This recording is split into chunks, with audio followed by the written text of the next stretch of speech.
So the first couple weeks of the quarantine, I think people were hunkering down. It was a we're all in this together spirit. And this week, there's definitely been an uptick in sadness and anxiety and this feeling of when will it end?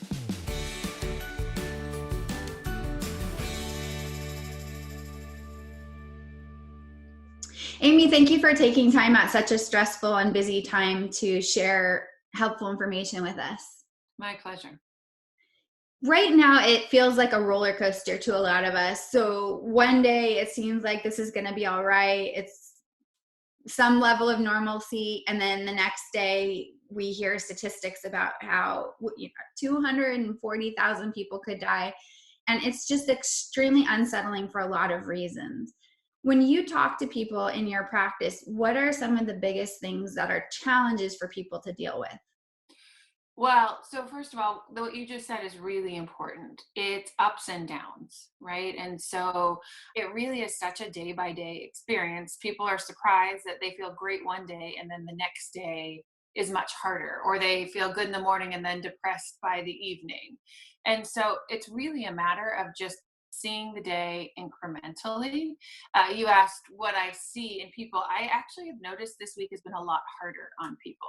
So the first couple weeks of the quarantine, I think people were hunkering down. It was a we're all in this together spirit. And this week, there's definitely been an uptick in sadness and anxiety and this feeling of when will it end? We don't know when this is going to end. I actually had a client today and I told her, I want you to write on a piece of paper on the wall that says, this will end, right? There's an end date to this. We just don't know when it'll be yet. But we have to remember this is not eternal. It seems like we're being hit with a few different problems at the same time, too. So we have the fear of the risks to our health, to ourselves and our families, the people we care about. And then we have this tremendous disruption to our routines that's unsettling in and of itself. So how do you think we could tackle both of those issues? Yeah, so let's start behaviorally. I think that's a really good first step because it helps us to chunk out our days and organize it in a way that makes sense to us. And so we don't have our normal routines, but that doesn't mean we don't have routines. And so it's really important every morning to wake up at a pretty decent normal time. Now that might mean sleeping in a little bit, that's fine. But, waking up by 8:30, 9 o'clock, and then having a breakfast that is going to fuel your body. Getting dressed for the day is super important. Not allowing yourself to lounge in the PJs all day long, but to actually, even if it's comfortable clothes, to get dressed as if you're getting ready for the day. And then to pretty quickly get outside.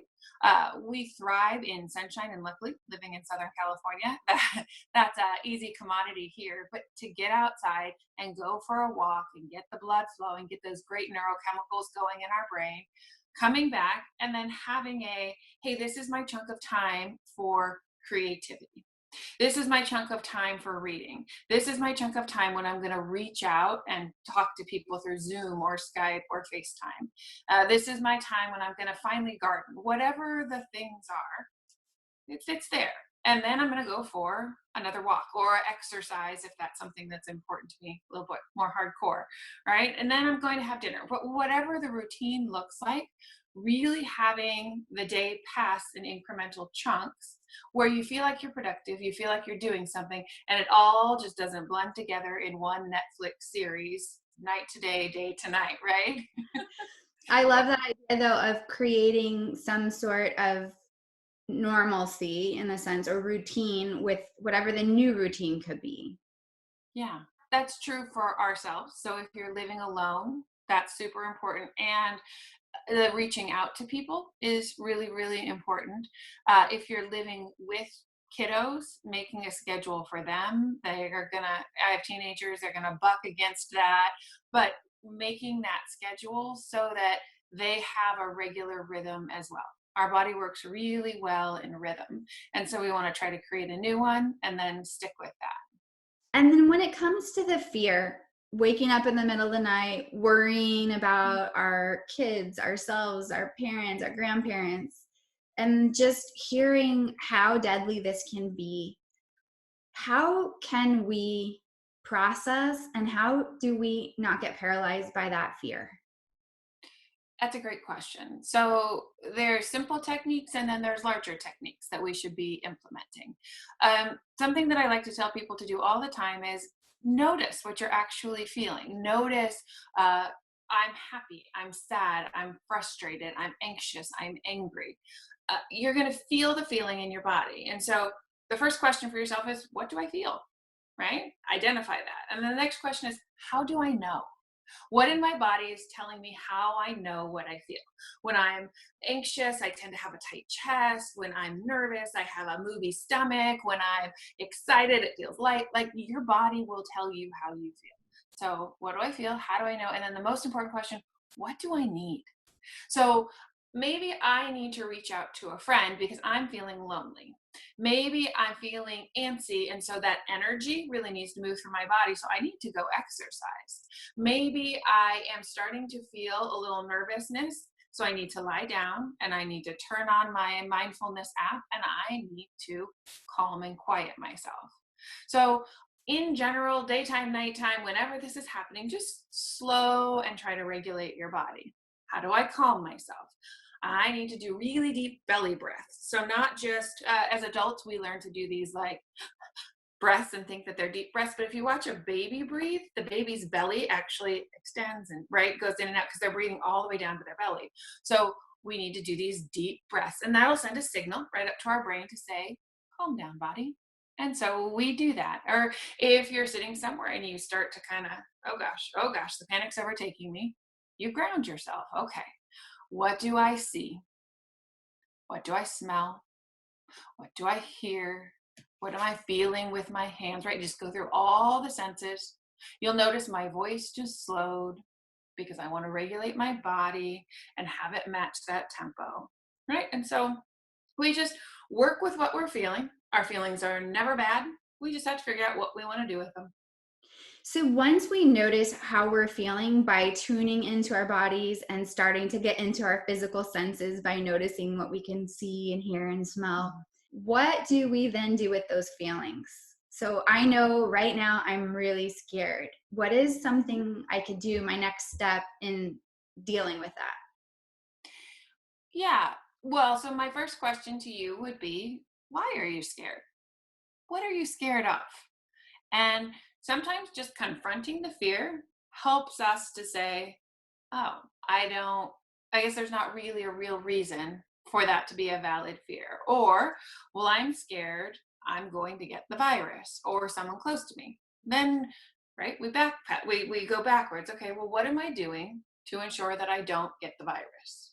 How am I taking the precautions that I can take to make sure that I don't get it or that she doesn't get it or that he doesn't get it, right? And if I'm doing all the things I am in control of, that's my little realm. That's what I can do, the things I'm in control of.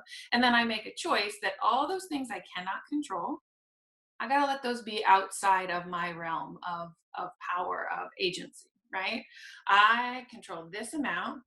And so the narrative then becomes for me, I am controlling what I can control. Well, people are in different situations. Some people are handling living alone and haven't had a hug in 3 weeks. Right. Some are suddenly homeschooling their kids while trying to do their job. Others are, right under close quarters with a spouse for the first time in 30 years. Are there any things in particular that you could share for those various types of relationships or situations for how we can try to thrive or cope? Well, absolutely. So let's start with the person living alone.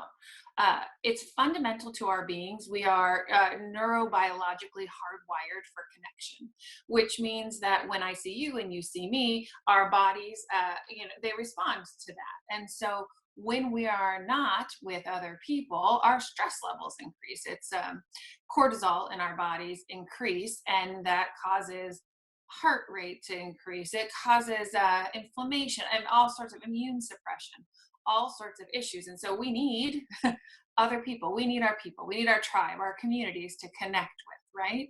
And so if you live alone, be reaching out to someone every single day. And whether that is just a phone call, whether that is your neighbor who lives across the street and you each stand on your own side and you enjoy a cocktail together from a safe COVID distance, whatever you need to do to get that interpersonal connection. Because then the body lets off oxytocin, which is a bonding hormone that has all the opposite effects of that cortisol. And so we really need to understand how essential it is to reach to other people and to have them reach to us. It's also really helpful to know we're not alone. So many people are so worried and they think they're the only ones feeling it. And so it's helpful to know this is a shared experience and we're all going to get through it together. That being said, many of you will probably have friends who just take you off the rails, take you off the deep end, right? The anxiety swirls up. We want to limit the interaction with those folks. We still want to connect, but if you are noticing that your blood pressure goes through the roof every time you connect with them, maybe a little less connecting there. And what about the strains of a relationship when it's suddenly there's no breaks? Yes. I can't tell you how many therapy sessions the person has been in their car because they just can't handle being in the house anymore and they don't want their spouse to hear the conversation. Uh, so just like we're wired for connection, we're also, we need downtime. We need our own space to regroup, to understand how we're feeling. And so it is okay to take a walk by yourself. It is wonderful to just hole up and read your own book. And so you have to decide, you and your partner have to decide what works in your family context and kind of make that decision together of maybe one night we'll make dinner together, but then I'll make dinner the next night and you clear out and do something outside. Or but you need to have these conversations. The most important part of this, because you're on top of each other, is communication. So what's my expectation? What's your expectation? And how do we have a shared and spoken understanding so that we make this time the best that we can? What positive things have you seen coming from this time so far? I have heard a lot of people talk about how wonderful it is to slow and not have the obligations of normal life. So in our home, youth sports take up 99% of any spare minute we'd have. And all of a sudden it's gone.